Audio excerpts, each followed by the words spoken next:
on. 18 years after a Northport mother and wife was kidnapped, raped, and murdered, Governor DeSantis signed off on the death warrant for her killer, Michael King, on Friday. The murder of Denise Amber Lee has long been called preventable, and it spurred real change to 911 operations across Florida. Fox 13's Jennifer Vaglis is in our newsroom now. Jennifer, you spoke with Denise's oldest son today. What did he tell you? Chris, Noah Lee, who now lives in Englewood, says it was news that brought both joy and pain. On one hand, rehashing everything that's happened since that day in 2008, but also it brings his family some much-needed closure.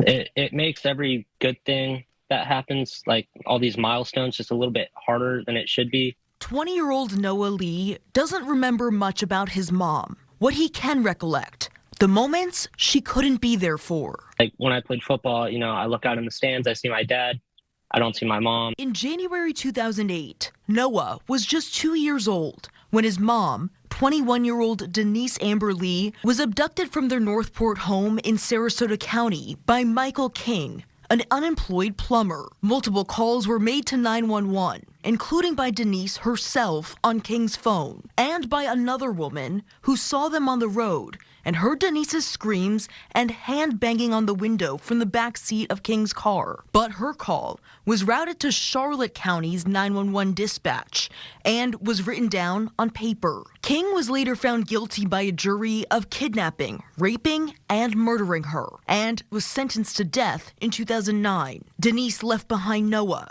his younger brother Adam, and their father, Denise's husband, Nathan. We all survived it together.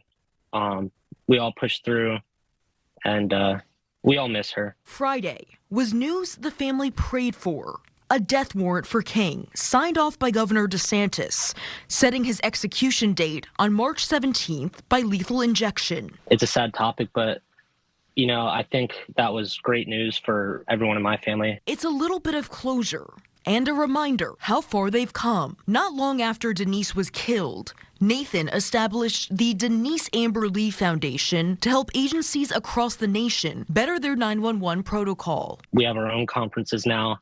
I think this is either the third or fourth year. And in 2010, Nathan helped pass the Denise Amber Lee Act in Florida, requiring at least 208 hours of training for 911 operator certifications and recertifications. She didn't get to die in vain. Now, in February 2012, King's case was brought to the Florida Supreme Court, who affirmed his conviction and sentencing. Again, he will be executed by lethal injection March 17th at the Florida State Prison as the fourth death warrant of the year. Chris. Jennifer Vaglis live for us tonight. Thank you, Jennifer.